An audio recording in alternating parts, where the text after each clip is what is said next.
Bueno, gracias.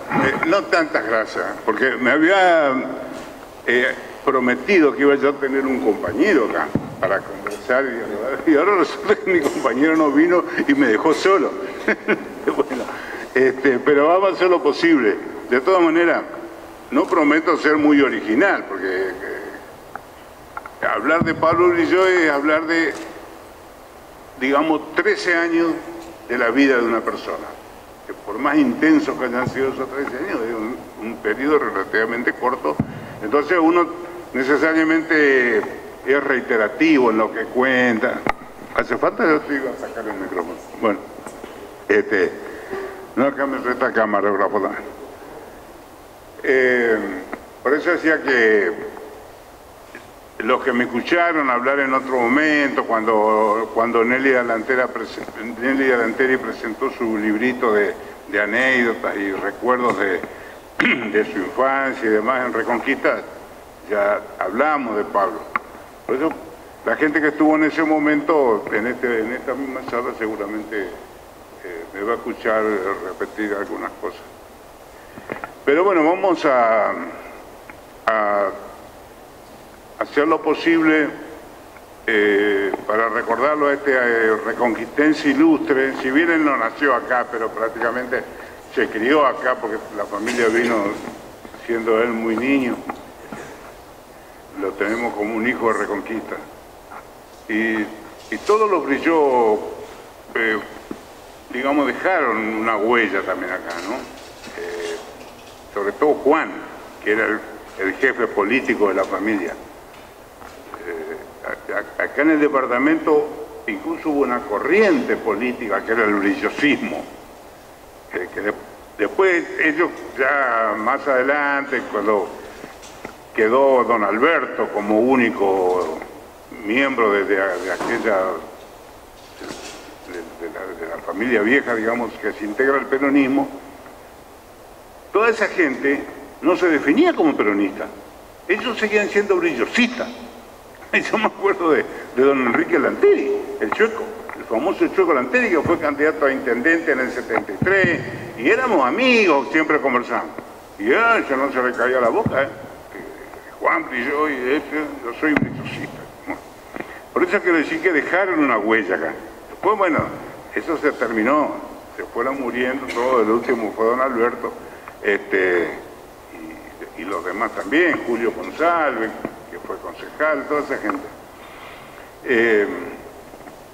Quiero decir que como una estirpe de políticos, de gente comprometido con su sociedad, con la realidad en la que se movían, ¿no?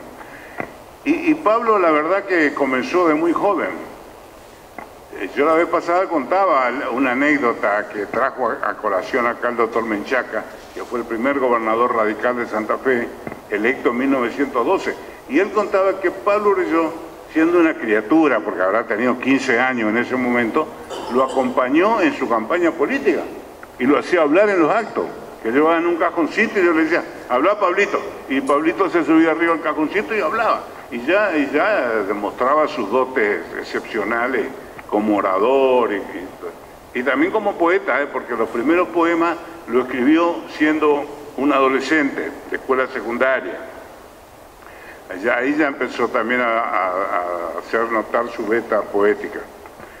Bueno, y en el 16, bueno, ahí empiezan ya con la gobernación de Menchaca las gestiones para que acá se cree una universidad nacional. Aquí estaba la Universidad de Santa Fe, que era privada, digamos, manejada por los jesuitas, en fin. ¿No? Pero ya empezaron ellos los trámites ante la Nación para la creación de una universidad nacional. Así que cuando Pablo entra a la Facultad de Derecho, creo que en 1916, ya venía ya con esa onda, ¿no? Y cuando se produce el movimiento de la reforma en Córdoba, en el 18, los muchachos de Santa Fe mandan a algunos a conversar y a conocer lo que estaba pasando en Córdoba. Y por supuesto que uno de ellos es Pablo. Y allá se hace conocido, amigo, de los principales dirigentes de la Reforma. Y vuelve a Santa Fe súper entusiasmado, embalado, ¿no? Con eso. Y ahí ya lo nombran presidente de la Federación Universitaria del Litoral.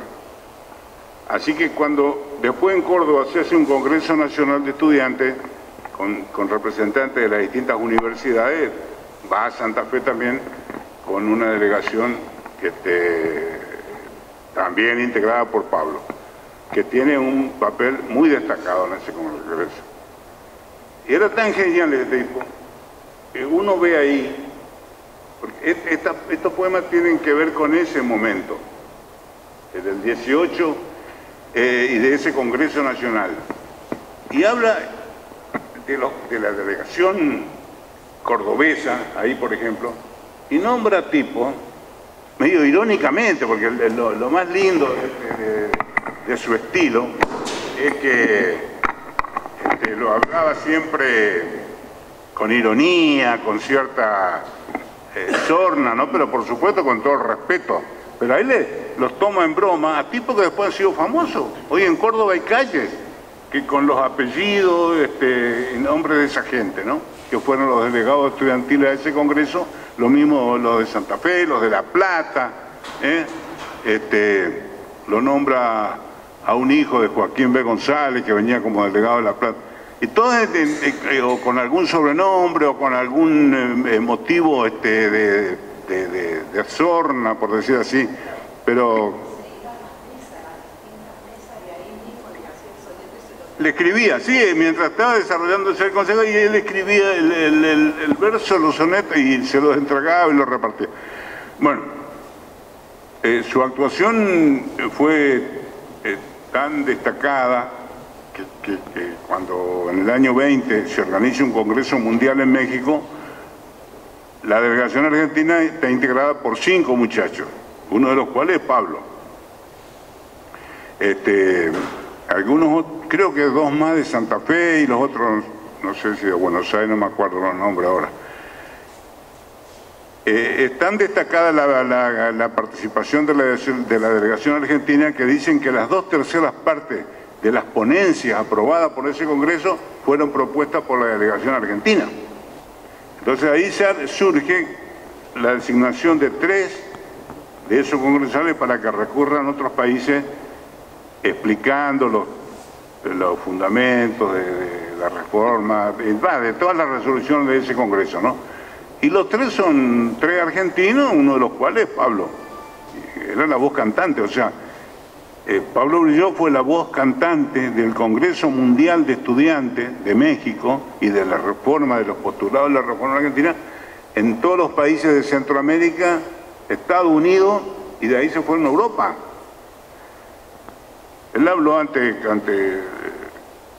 asambleas de cientos de estudiantes en la Sorbona de París, en la Universidad de Roma, en Madrid, en Lisboa, en todas las grandes universidades de Europa. Estuvieron un mes dando vueltas por allá, hablando en distintas universidades y dejando constituidas delegaciones de ese congreso, de tal forma que se haga como una red internacional de comunicaciones y de cambio de experiencia, etcétera, ¿no? Incluso contaba las dificultades que tuvieron en algunos lugares de Europa, porque ubiquémonos históricamente, ¿no? En el 18 terminó la Primera Guerra Mundial, que asoló a Europa. Esto se estaba realizando en el 20. O sea, hablar de la participación de los estudiantes alemanes también, en Europa era tremendamente resistida, especialmente por los franceses. No querían saber nada de lo que tenga olor a alemanes.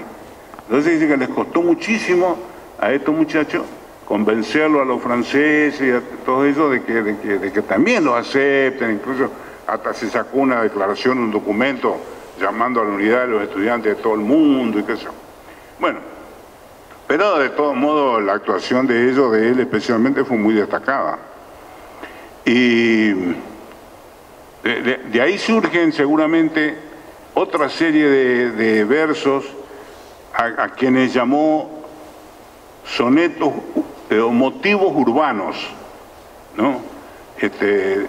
ahí dice que hay 4 grupos de versos, ¿no? El primero, que era más romántico, así de su época juveniles, donde hablaba, bueno, de la belleza, del amor, de otra cosa, tiene un nombre que ahora no lo recuerdo. Después se escribe esto que se llama Motivos Urbanos. Cuando vuelve de Europa, acá a principios del 21, lo eligen presidente de la FUA, de la Federación Universitaria Argentina, por unanimidad, sin oposición a él era. Y ahí se va a vivir a Buenos Aires. Durante 2 años está como viviendo allá, porque todavía el movimiento de la reforma tenía problemas en algunos lugares. Creo que en Tucumán no se terminaba de asentar la cosa, había mucha resistencia dentro del claustro de profesores y demás, así que Pablo le tuvo que dedicar mucho trabajo a todos esos conflictos, ¿no? Y de ahí surge otra serie de poemas que se llamaban Motivos Porteños, porque ahí en Buenos Aires él toma contacto con los hombres más importantes de las letras argentinas en ese momento, ¿no? José Ingeniero, Evaristo Carriego, y de ahí le habrá nacido esa inspiración de escribir cosas sobre Buenos Aires, y le puso Motivo Porteño. Y después escribe otra serie que se llama Otro Motivo, ya en los años posteriores, cuando volvió a Santa Fe para recibirse de abogado, y estaba preparando un libro sobre poemas, que según se dijo en un primer momento, esos manuscritos se habían perdido, entre tantas cosas que dejó ahí en su casa donde vivía en Santa Fe, y que por eso esos descuidos de los mismos compañeros y a lo mejor de la familia, que nadie se ocupó de ir a rescatar esas cosas. Por ahí se traspapelaron, algunos se los llevó a la casa. Y acá contaba Nélida cuando estuvo que después de mucho tiempo se recuperó un cuaderno donde tenía una serie de poemas que se suponía que eran los borradores del libro que estaba preparando, pero que nunca se editó. Así que bueno, creo que le faltaba una materia para recibirse de abogado en el año 1925, y viajando hacia Reconquista con otros 2 compañeros en auto, ahí a la altura de Margarita, tuvieron un accidente por el cual Pablo es despedido, el auto iba a dar contra una alcantarilla y muere en el acto. Los otros 2 no. Y bueno, eso fue en el año 25, a los 28 años de edad. O sea que si, digamos que él empezó a los 15 años ayudándolo a Menchaca a llegar a la gobernación, de los 15 a los 28 son 13 años en los cuales tuvo un papel destacadísimo en el movimiento estudiantil, en la organización de lo que fue a posteriori el movimiento estudiantil, y lo digo con todo el respeto. Yo nunca fui reformista, esto lo confieso públicamente, mucha gente que conoce mi trayectoria saben. Respeto los postulados de la reforma, respeto todo lo que se hizo en el 18, incluso en nuestra vida estudiante competíamos con los reformistas para ver quién metía a los delegados estudiantiles en los consejos académicos, en los consejos de las universidades, de las facultades, ¿no? O sea que nosotros estábamos metidos dentro de lo que era la reforma universitaria. Pero por ahí le hacíamos algunas críticas, la necesidad de algunos cambios que se tenían que hacer necesariamente por la misma evolución del tiempo y de las ideas y de todo, ¿no? Pero tengo el mayor de los respetos por ese movimiento y por una personalidad como Pablo Grillo, que fue un motor y un portavoz a nivel nacional e internacional de ese movimiento, ¿no? Y de esas ideas. Porque siendo presidente de la FUA, él participaba de actos académicos con las más altas autoridades. Cuando se fundó la Facultad de Ciencia Económica Rosario, donde yo estudié, Pablo habló ahí en representación del estudiantado y ese discurso fue memorable, ¿no? Y así en todas partes, ¿no? Y bueno, nos queda eso, ¿no? Un personaje de primer nivel, intelectualmente, tanto en sus ideas como en sus cualidades literarias. Y yo decía la vez pasada, ¿qué hubiese sido Pablo si seguía viviendo? A lo mejor seguía vinculado a las universidades y hubiera terminado siendo decano de la Facultad de Derecho o rector de la Universidad Litoral, o qué sé, gobernador de Santa Fe, porque esos tipos no tienen límite, ¿viste? Crecen y crecen y crecen. Encima despiertan tanta admiración en todo lo que lo rodean que, así como llegó a presidente de la FUBA a los 22 años, ¿cuánto habrá tenido? Podía llegar a cualquier lugar. O a lo mejor se conformaba con ser un poeta, ¿no? Porque hay algunos de sus biógrafos que dicen, quizás lo más importante de su vida fue la poesía. Era lo que él realmente amaba y a lo que le dedicó esos últimos años, además de estudiar, a escribir versos, ¿no? Pero bueno, eso quedó ahí y a nosotros nos queda el recuerdo y el orgullo de que un reconquistense haya tenido ese desempeño y ese protagonismo en la vida nacional, ¿no? Bueno, le agradezco a